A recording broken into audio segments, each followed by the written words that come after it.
The big trouble is that our non-medication-based therapies, each and every one of them has failed. They haven't worked at all. It's not that they didn't work well, it's that they did not work at all. So a lot of the stuff that you got taught in school, please forget as quickly as you possibly can. The very first one to show this was the MTA, the Multimodal Treatment Study of Attention Deficit Hyperactivity Disorder in children. It's called the MTA, the largest, longest study of a mental disorder in children ever done. And this was started back in 1998. So the kids in this study are now in their mid-30s, and they're going to be followed their entire lives. And what they divided them into 4 groups. One got just medication, one got maximum dose behavior management, 2 hours every afternoon for 9 months. The parents had 2 hours twice a week for 9 months. So even if it had worked, it would be too expensive to do. So what we found was that adding the maximum dose behavior management added precisely nothing to medication at all. Well, they couldn't quite believe that, and so they did the NYU McGill study. There, everybody was on medication. Rather than going just 9 months, they went 2 years, and they did 7 different treatments.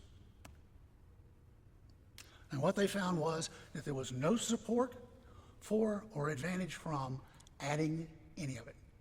They did not improve medication alone in the slightest, no detectable benefit.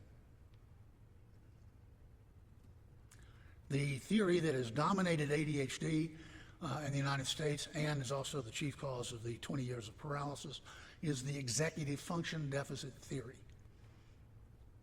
And it's basically executive functions are all those things we use to solve problems and to manage ourselves, manage our emotions, manage our thoughts, solve problems, etc. Executive functions are pretty much anything you want it to be. The problem is executive function deficit theory has not worked. In point of fact, there's never been a study that found that more than 25% of children, adolescents, or adults had a consistent executive function deficit. Therefore, executive function deficits are not sufficient for the diagnosis. They're not required for the diagnosis. And here's the kicker. They've never been able, in 30 years of trying, to develop a therapy that improved the functioning of people with ADHD in any detectable way.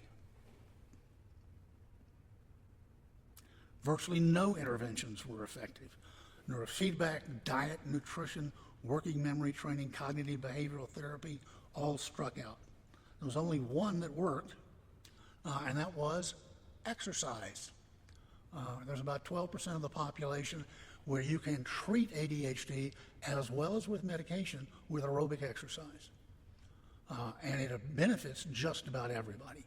So that's the one non-medication-based therapy that has really robust benefits. So what we know now is that ADHD is not a deficit disorder. That is how it's been viewed for my entire lifetime, is that people with ADHD are actually neurotypical people who are damaged, and that the goal of therapy is to repair that damage. The thing is that they've looked at ADHD being a deficit of effort, character, willpower, you're not trying hard enough, brain activity, brain size, brain integrity, the structure around the child. Parenting, boy, parents got a heck of a beating on this one, and it's found that parent training made no difference at all. It's not a matter of intelligence. Indeed, most people with ADHD do find lots of compensations, but they also end up having to work twice as hard for half as much. It's not a matter of self-control. It has nothing to do with neurotransmitters in your brain, and of course, it has nothing to do with executive function. So the problem is that we've been asking the wrong question. Go to the person you know who has ADHD and ask them the following question. Look back over your entire life, all the way back as far as your memory goes. If you've been able to get engaged and stay engaged with literally any task of your life, have you ever found anything you couldn't do? It's an odd question. Nobody's ever asked them that before. Most people with ADHD will say, no, if I can get engaged, I can pretty much do anything. In fact, people with ADHD can hyper-focus. This is an altered state of consciousness in which people with ADHD and what they're doing become one. They have perfect engagement. The world just falls away, and it's them and what they're doing. So you've probably seen kids with ADHD who are lost in their own world, and so it's mystifying to us. Sometimes they're the very best kid in your class, and the rest of the time they're in la-la land. But it's this swinging from one pole to the other. Does that match what you see in your ADHD kids? They are inconsistent in a very consistent way.